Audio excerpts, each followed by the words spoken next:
Olá, meus amigos, tudo bem com vocês? Aqui é o pastor Daniel Outeiro e este canal é a Tribo de Dan. Hoje nós teremos mais um episódio da nossa classe dos professores.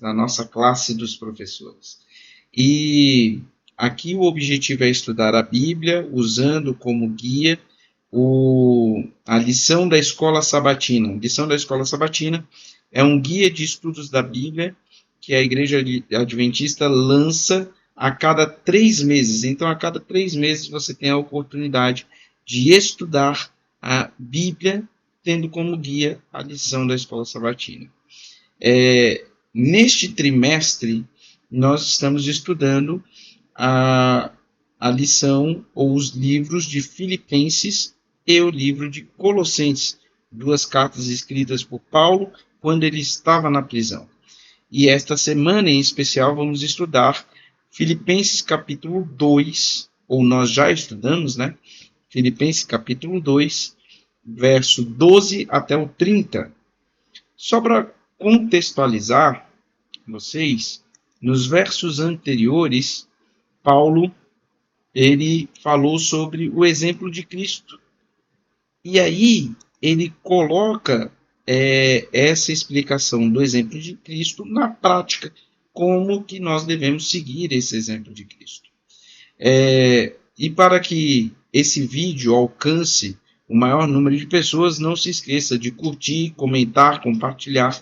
Assim, você mostra que esse vídeo é importante, é relevante e ele deve ser assistido por outras pessoas. No verso 12, então, Paulo vai falar como esse exemplo de Cristo deve refletir na vida do cristão. Como que o cristão segue o exemplo de Cristo. E ele fala assim, Filipenses capítulo 2, verso 12. Ele vai falar desse jeito. Assim, meus amados, como vocês sempre obedeceram, não só na minha presença, porém muito mais agora, na minha ausência, desenvolvam uma salvação com o temor e tremor, porque Deus é quem efetua em vocês tanto querer como realizar, segundo a sua boa vontade.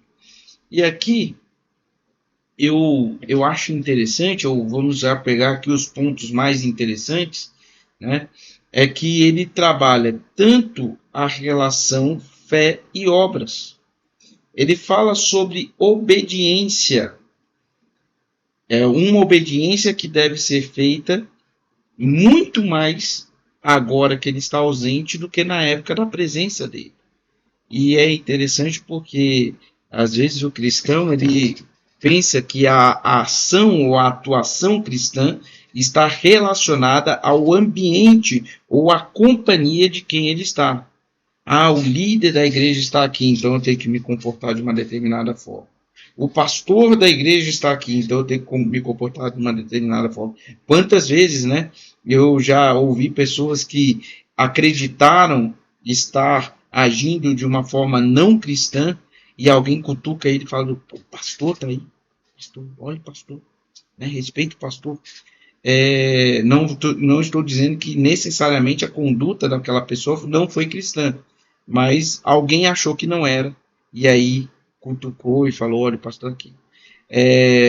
Nós somos cristãos não por causa de líderes da igreja, nós somos cristãos por causa de Cristo. E Cristo, como é Deus, ele é onipresente. Nós estamos sempre debaixo da presença de Cristo. E, aliás, o motivo pelo qual nós fazemos o que fazemos é porque nós entendemos que fazemos para Cristo, por causa de Cristo.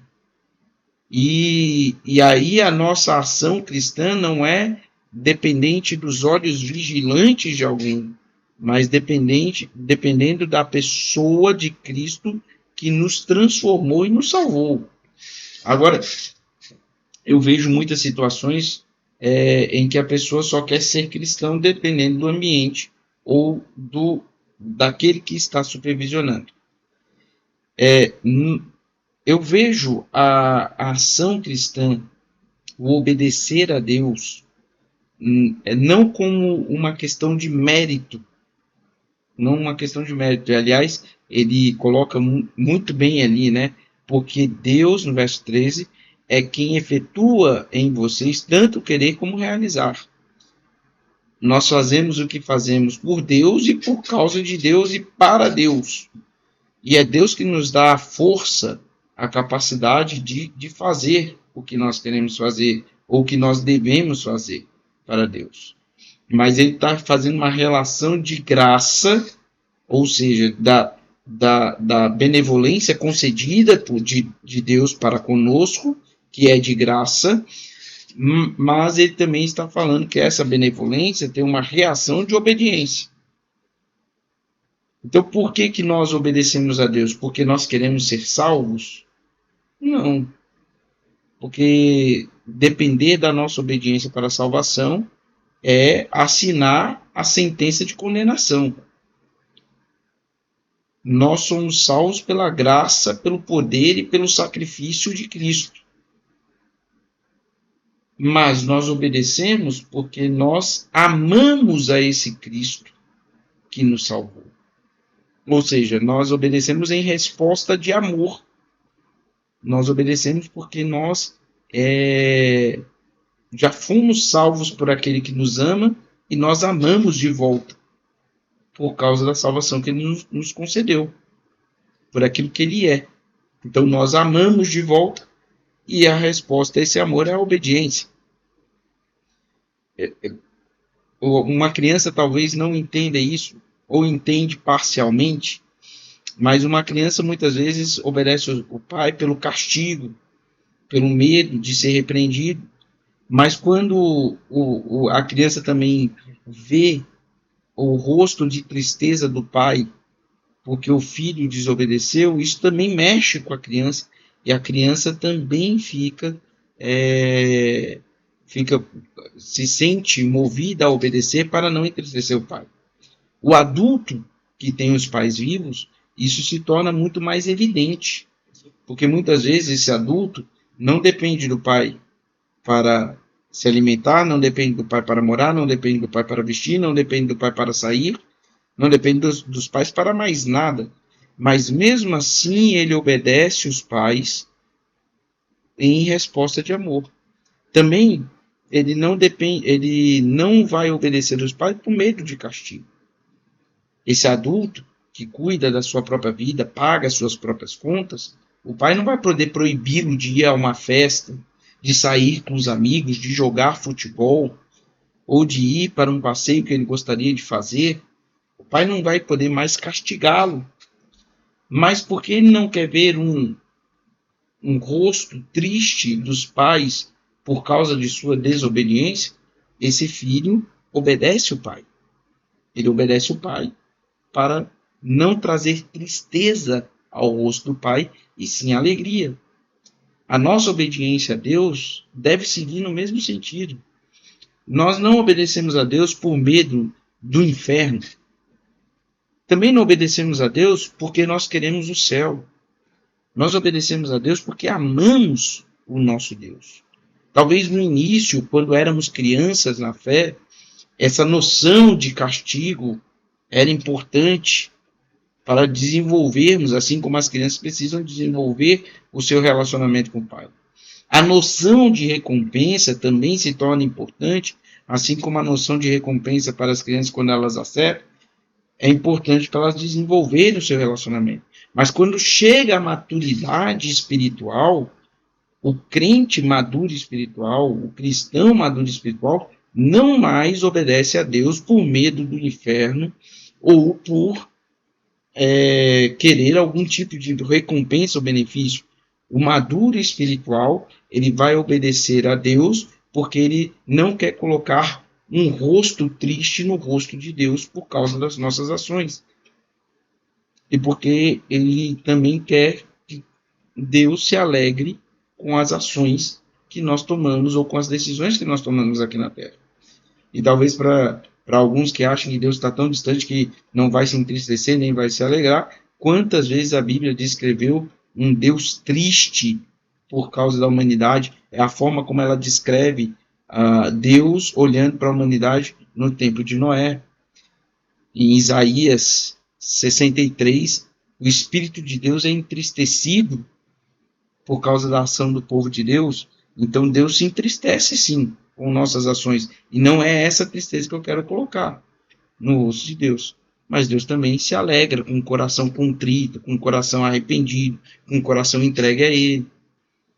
Então, nós obedecemos a Deus porque nós amamos o nosso Deus e porque nós queremos, não queremos entristecer o nosso Deus, mas sim trazer alegria a Ele. É essa a situação. Também, amigos, nós vamos continuar aqui na discussão que Paulo vai trazer, que é resultado disso. Façam tudo sem murmurações nem discussões, para que sejam irrepreensíveis, puros, filhos de Deus, inculpáveis no meio de uma geração pervertida e corrupta, na qual vocês brilham como luzeiros no mundo. Daí vem o título da nossa lição, que é Brilhando como estrelas na noite. Essa ideia, né, esse nosso 5º episódio, primeiro, se eu sou luz, eu não posso me comportar como trevas. Se eu sou luz, eu não posso me comportar como trevas. E se a luz está relacionada com os padrões do céu, eu não posso me conformar com os padrões terrenos. E o que mais a gente consegue ver são importações de padrões terrenos para dentro da igreja, como se a igreja estivesse no nível de questões terrenas. Então, murmurações que nós temos nos nossos empregos, nas nossas casas, murmurações são reclamações que nós temos nos nossos empregos, nós importamos para a igreja como se estas fossem equivalentes, como se a empresa fosse equivalente à igreja, como se o trabalho fosse equivalente à igreja. E na verdade, não são. Então, nós colocamos os valores humanos, os valores terrenos dentro da igreja e avaliamos a igreja com esses valores terrenos. E daí não fazemos a igreja a luz do mundo, mas nos conformamos com o mundo. Cristo nos chamou para trazer luz, tirar as pessoas das trevas e colocar na luz. E a igreja é o objeto de suprema atenção divina. É lógico que ela é imperfeita, que ela tem os seus defeitos, que a igreja tem as suas dificuldades. Eu estou falando da igreja como comunidade. E ela vai ter suas dificuldades também como comunidade, como instituição, e ela vai ter seus defeitos como estrutura física. Que na realidade existem esses 3 níveis, né, de igreja. Igreja comunidade, igreja instituição e igreja estrutura física, prédio. E ela vai ter os seus defeitos, vai ter as suas dificuldades, vai ter as suas lutas. Mas ela é dirigida por Deus, foi fundada por Deus. A igreja foi fundada por Deus. E Deus está conduzindo, sabendo, Ele confiou a nós, pessoas imperfeitas, sabendo que nós levaríamos imperfeição para a igreja. Se eu acho que existe algo que poderia ser melhorado na igreja, não cabe reclamar, mas cabe ser a melhoria que eu acredito que a igreja deve ser. E, aliás, nós temos padrões na Bíblia de repreensão dentro do seu povo. Você pega, por exemplo, Daniel e seus amigos. Eles foram retratados na Bíblia como homens fiéis, mas que aceitaram e receberam o castigo que o povo infiel recebeu. Mas eles entendiam que Deus era o soberano que conduzia aquele povo. E mesmo eles, e o povo ser castigado, Não foi desculpa para Daniel e seus amigos se tornarem fiéis. Eles se mantiveram fiéis. Davi, líder do povo, errou. E Deus levantou um homem para corrigi-lo. Mas a correção dos líderes vem de Deus e de quem ele levantar para isso. Se eu não sou a pessoa escolhida para isso, eu não devo me meter onde Deus não me chamou para ser. Não estou dizendo que nós compactuamos com o mal, mas nós confiamos que Deus é que vai trazer a correção. Se eu não sou um instrumento de correção, e espero nunca ser, porque esse é um trabalho ingrato, né? Ser um instrumento de correção a um líder do povo de Deus. Espero que os meus líderes não precisem desse instrumento, e se precisarem, que eu não seja esse instrumento. Mas o meu papel é orar para que Deus traga um instrumento, que Deus traga a correção, para me colocar no papel que Deus me colocou, e confiar que Ele vai fazer, confiar que Ele vai corrigir, e confiar que Ele vai trazer a correção. Então nós somos luz do mundo, e se o mundo vive de reclamação, o povo de Deus vive de ação. Nós temos que agir. É uma prática muito comum daqueles que menos fazem serem os que mais reclamam. É interessante como eu vejo os que estão mais envolvidos no trabalho, mais envolvidos na obra, mais entregues, mais dedicados, e que enfrentam os maiores desafios e dificuldades, não serem aqueles que reclamam. Mas os que reclamam, o que aponta o dedo, o que diz que a instituição está errada, o que diz que a comunidade está errada, o que diz que a igreja está errada, são aqueles que menos fazem. São aqueles que menos desenvolvem a pregação do Evangelho. São aqueles que menos trazem pessoas aos pés de Cristo.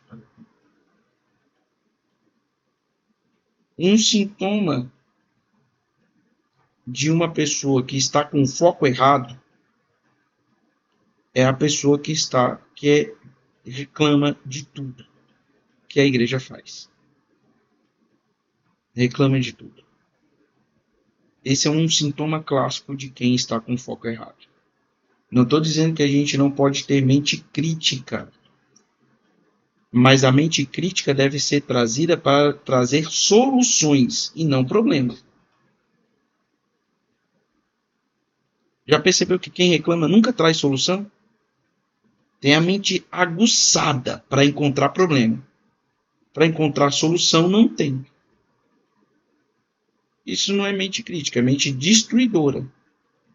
A mente crítica de verdade, ou que faz uma análise crítica, é a mente que olha para o problema e busca uma solução.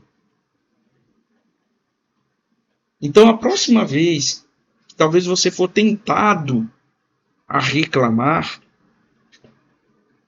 procure também trazer a solução para o problema que você está enxergando.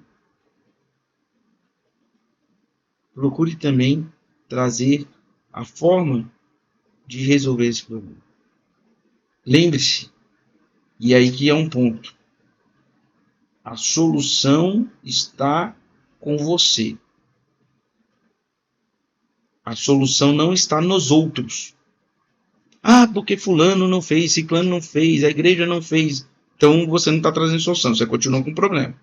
A solução é a igreja fazer, a solução é o povo fazer, a solução é o líder resolver. Não, a solução está com você. Se você percebeu o problema, a solução está com você. E o que você vai fazer para trazer essa solução? Como você pode ajudar a trazer essa solução? Não é só apontando o problema, mas falando assim, eu me disponho a resolver o problema. E aí a gente vai descobrir que tem um monte de gente que só quer saber de criticar, mas não quer saber de fazer o reino de Deus avançar. Para essas pessoas que só querem saber de criticar, elas estão corroendo e destruindo o reino de Deus. Quando eu vejo um problema, eu tenho que me propor a ser a solução para esse problema. Aliás, com todo respeito às áreas aí que tratam dos problemas e das dificuldades humanas, mas eu até comentando a diferença entre alguém que escuta problemas dos outros e está na função de pastoral e qualquer outra profissão que escuta os problemas dos outros também.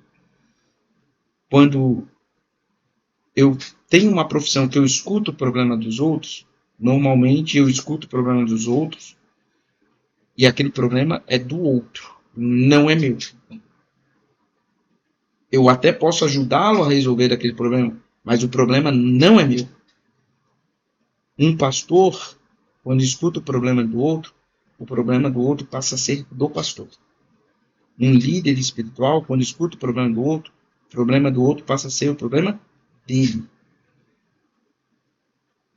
E nós, como pertencentes à Igreja de Deus, quando percebemos um problema dentro da igreja, esse problema passa a ser nosso.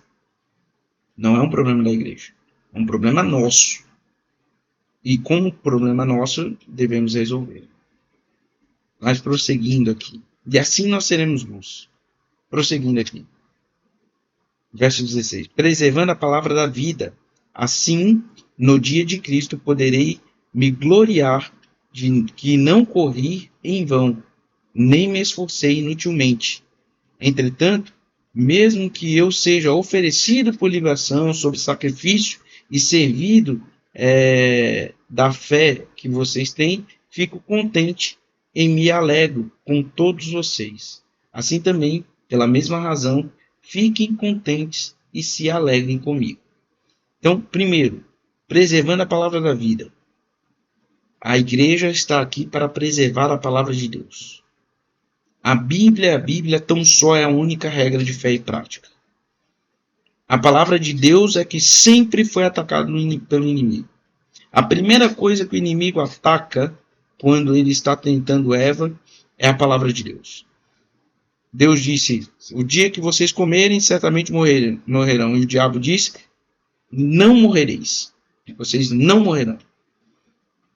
E a primeira coisa que ele ataca é a palavra de Deus. Quando ele tenta Jesus no deserto, ele ataca a palavra de Deus. Porque Deus fala para Jesus, 40 dias antes da tentação, Deus fala assim, este é meu filho amado. E o diabo vira para Jesus 40 dias depois e fala, se tu és o filho de Deus. Deus afirma categoricamente que Jesus é filho dele. E o diabo leva a dúvida. Se tu és o filho de Deus, a palavra de Deus é atacada. E a função da igreja é preservar e divulgar a palavra de Deus. Preservar e divulgar essa palavra. E eu vejo muitas igrejas se desviando desse foco. Não preservando e não divulgando. Igreja que não divulga a palavra de Deus é a igreja que está fadada ao fracasso. A preservação e a manutenção da igreja está em divulgar essa palavra. E quando eu digo divulgar, eu não estou falando de ficar no púlpito pregando apenas. Isso é uma parte mínima da divulgação da palavra de Deus, mas muito pequena da divulgação da palavra de Deus. Eu divulgo a palavra de Deus de frente a frente, olho no olho, quando eu estou ali ensinando para alguém, quando eu estou ali vivendo essa palavra no meu dia a dia, na minha empresa, no meu trabalho, na minha casa. Eu divulgo a palavra de Deus quando as pessoas querem conhecer Cristo por causa da minha postura. E se ninguém quer conhecer Cristo por meio de você, talvez você não esteja refletindo Cristo. Talvez você não esteja sendo um cristão. Então, a divulgação da palavra de Deus depende do seu contato com as pessoas. E se a igreja não está divulgando a palavra de Deus, se a igreja não está preservando e divulgando essa palavra, não há porquê ter a igreja ali. Ah, mas a igreja ajuda socialmente. distribui cesta básica, distribui sopa. A igreja não é assistência social. A igreja usa a assistência social para preservar e divulgar a palavra de Deus. Se ela só faz assistência social, ela é ONG. Então tem que mudar ali a forma como ela se descreve para a sociedade. A igreja não é assistência social. A igreja, mas a igreja ajuda ali as crianças, os adolescentes a serem cidadãos corretos, a terem patriotismo, e no caso da igreja adventista nós temos o clube de desbravadores, nós temos o clube de aventureiros. A igreja não é uma escola para instruir as crianças como serem bons cidadãos. Nós usamos a instrução das crianças para serem bons cidadãos para divulgar e preservar a palavra de Deus. Todos são meios, não fins. A assistência social é um meio, não um fim. Se eu paro no meio, eu não chego no objetivo. Se eu paro no meio do caminho, eu não cumpro o meu propósito da minha existência. Então não tem por que eu estar aqui. Se eu tenho... Vamos imaginar que é a alegoria do carro. O carro é a assistência social. O carro é o clube de desbravadores. O carro é o clube de aventureiros que ensina a cidadania para as nossas crianças. Ou seja, o carro é o ensino da cidadania. Para chegar em qual objetivo? Preservação e divulgação da palavra de Deus. Se eu tenho um carro que ele para a 100 quilômetros do meu objetivo, isso significa que aquele carro não me serve de nada. Então, se eu tenho um carro da assistência social que não chega na preservação e divulgação da palavra de Deus, é um carro que não serve de nada. Se eu tenho um carro que ele de ensino de cidadania, que ele não chega na preservação e da palavra de Deus, é um carro que não serve de nada. Então, o objetivo dessas coisas é chegar na preservação e divulgação da palavra de Deus. Não chegou, não serve de nada. Não tem por que estar ali. A igreja que não chega na divulgação e na preservação da palavra de Deus é uma igreja que não tem por que existir. Aí você pode pegar essa informação e tomar duas decisões. Uma das duas. Ou eu desisto, o que vai fazer você continuar no mesmo lugar e não chegar em lugar nenhum. Ou eu mudo, se é o caso. Se eu não estou preservando e divulgando a palavra de Deus, eu mudo. Aí se eu mudar, aí sim as coisas vão começar a caminhar. Porque hoje nós temos tanta aquele negócio, né? Disse que eu não estou cumprindo o objetivo, então não vou fazer nada. Vai continuar sem cumprir o objetivo, né? Vai continuar sem cumprir o objetivo. Agora, se você pega, poxa, disse que eu não estou cumprindo o objetivo. Então, peraí, o que eu tenho que fazer para cumprir o objetivo? Onde eu tenho que mudar? Onde eu tenho que resolver? Para cumprir o objetivo pelo qual Deus me estabeleceu aqui na Terra. Para cumprir o propósito de Deus para a minha vida. Agora, Senhor, por favor, atue na minha vida. Aí quando Deus fala assim, meu filho, eu vou atuar para que você faça tal coisa. Aí você vai lá e fala assim, não, mas essa coisa eu não quero fazer. Por que Deus vai atuar então? Por quê? Tá certo que Deus é Deus. Mas eu, assim, pensando logicamente, não tem porquê. Não tem porquê. Agora, se você quer que Deus atue na sua vida, então se coloque nos propósitos de Deus para a sua vida. E no caso da igreja, o propósito de Deus é preservar a palavra da vida. A palavra da vida é preservada à medida que ela é divulgada. E aí ele fala sobre se alegrar. É lógico, a maior alegria que nós teremos no céu, além de falar assim, poxa, fomos salvos, é olhar para aqueles que nós levamos aos pés de Cristo. É Cristo que salva, mas nesse sentido podemos falar assim que nós também salvamos, porque elas conheceram e se entregaram a Cristo pelo nosso trabalho. Ele fala assim, quando vocês não desistem, vocês mantêm a minha alegria. Mesmo que eu seja oferecido como libação, como sacrifício, vocês mantêm a minha alegria. Primeiro, eu só vou ter a alegria de ver pessoas que eu levei aos pés de Cristo no céu, que é a maior alegria que a gente vai ter no céu, fora a nossa salvação, se nós trabalharmos para levar pessoas para o céu. A gente vai chegar lá no céu, não levei ninguém para o céu, essa alegria eu não vou ter. Essa alegria eu não vou ter. Se eu não levei ninguém para o céu, essa alegria eu não vou ter.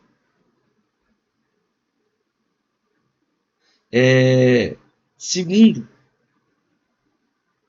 isso é mais satisfatório e compensa. Olha o que Paulo está falando. Compensa entregar a minha vida para isso. Se eu morrer para que vocês conheçam a Cristo, vale a pena. Agora tem gente que está vendendo a salvação por causa de uma promoção no trabalho, por causa de um prazer que uma pessoa que não deveria ter, por causa de um vício. Tem gente que está vendendo a salvação. Ora, Paulo fala assim, vale a pena morrer por causa disso. Não vale a pena viver se eu não puder salvar as pessoas. E nós vendemos a nossa salvação por nada. Por absolutamente nada. Enfim, no final aqui, e aí eu já me encaminho para o final, Paulo vai recomendar Timóteo. E ele fala de Timóteo, primeiro que Timóteo compartilhou do sofrimento de Paulo, sofrendo junto com ele, não por ver apenas o sofrimento de Paulo, mas por ser perseguido, preso, açoitado junto com Paulo, né? E ele fala que Timóteo tem o mesmo amor, a mesma dedicação à igreja, não buscando o seu próprio interesse, mas buscando o interesse da igreja. Timóteo e Paulo não estavam preocupados com eles mesmos. E Timóteo era o principal assistente de Paulo ali em prisão. Então, assim que Paulo soubesse o que ia acontecer com ele, ele ia liberar Timóteo. E aí Paulo não sabe o que vai acontecer com ele, se ele iria ser solto. Neste caso, ele foi solto, tá bom? Neste caso, ele foi solto, depois foi preso novamente e foi morto. Mas ele não sabia se ele ia ser solto ou se ele ia ser condenado e morto. Então ele estava na espera ali, na expectativa do que ia acontecer. Assim que ele soubesse o que ia acontecer com ele, vou ser solto, vou ser condenado, ele iria liberar Timóteo para ir à igreja. E aqui é um ponto que a gente precisa estabelecer como igreja. Não existe sucesso sem sucessor. Vou repetir. Não existe sucesso sem sucessor. Moisés deixou Josué. Davi deixou Salomão. Jesus deixou os 12. Paulo deixa Timóteo, Barnabé e tantos outros. Tantos outros. Então, assim, se eu quero que o meu trabalho não morra comigo, eu preciso preparar aqueles que vão me substituir. Eu preciso deixar uma equipe que vai dar prosseguimento ao trabalho que eu estou desenvolvendo quando eu não mais estiver aqui. E para que isso aconteça, você precisa fazer discípulos. Timóteo e Epafrodito, o nome dele, Epafrodito, são 2 discípulos de Paulo, que Paulo trabalhou e deixou para continuar no seu trabalho. Os discípulos dos 12, os discípulos de Paulo, foram perseguidos, martirizados, sofreram, realmente pisaram nas pegadas dos seus mestres. Assim como os 12 e o próprio Paulo pisaram nas pegadas de Cristo. Mas para isso, eu preciso caminhar com eles. Eu preciso estar junto deles, viver com eles aquilo que eu quero que eles vivam com os outros. E o grande problema é que nós sabemos o que tem que ser feito, mas queremos que os outros façam. E nós não ensinamos. Nós não andamos juntos. Nós não caminhamos juntos. É necessário ter pessoas que sigam as suas pegadas, que sigam os seus passos. Principalmente você que é líder da igreja. Você que não é líder da igreja, você também precisa.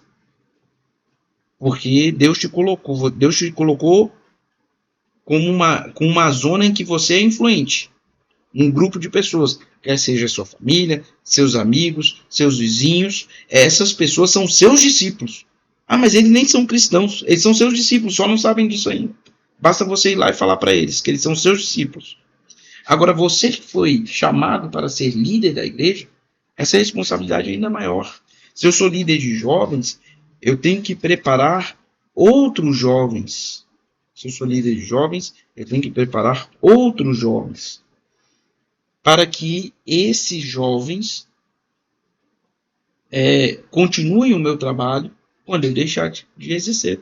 Se eu sou um pastor da igreja, eu tenho que preparar novos pastores. Se eu sou qualquer função, se eu sou líder do Ministério da Mulher, se eu sou líder do Ministério da Criança, eu tenho que preparar outros que assumam o meu lugar quando eu não puder mais. Quer seja por diversos motivos. Nós mudamos de região, mudamos de trabalho, temos que sair de um lugar e ir para o outro. E quantas igrejas eu já vi morrerem ou passarem por muitas dificuldades, porque os seus líderes que faziam grandes projetos não tinham como um dos projetos fazer o líder. Era esse líder ter que mudar da região, mudar de lugar por algum motivo, ou às vezes falecer, e a igreja afundava. Não existe sucesso sem sucessor. A métrica que mede o sucesso do seu trabalho é o quanto esse trabalho continua a se desenvolver e a impactar as pessoas quando você não estiver mais lá. Quando você não estiver mais lá. Meu amigo, você precisa entender que a igreja de Deus, ela é guiada por Deus e ela ela vai cumprir a sua missão com você ou sem você. Não são suas críticas que vão impedir que a obra de Deus avance. Não é o seu trabalho contra essa igreja que vai impedir que essa igreja avance. Se o diabo não consegue impedir o avanço da igreja, não será as suas críticas, o seu trabalho contra, que vai impedir. Mas, meu amigo, Deus não te chamou para isso. Ele não te colocou na igreja para ser pedra de tropeço. Ele te chamou para a igreja para te salvar. Você pode seguir 2 caminhos. Deus chamou Judas para fazer parte dos 12, não para Judas ser o traidor. Ele chamou Judas para fazer parte dos 12 para salvar Judas. Assim como ele chamou Pedro para salvar Pedro. Quando Judas traiu Jesus, ele não conseguiu impedir que a obra avançasse. A obra de Deus avançou do mesmo jeito, mesmo Judas traindo Jesus. Quando Pedro negou Jesus, ele não conseguiu impedir que a obra avançasse. A obra de Deus continuou seguindo, mesmo Pedro negando Jesus. Mas a questão não foi o que eles fizeram até aquele ponto. E a questão não é o que você faz até este ponto. Até agora eu só critiquei a igreja, eu só lutei contra, eu só fui contra. Não é a questão aqui. A questão é o que você vai fazer daqui para frente.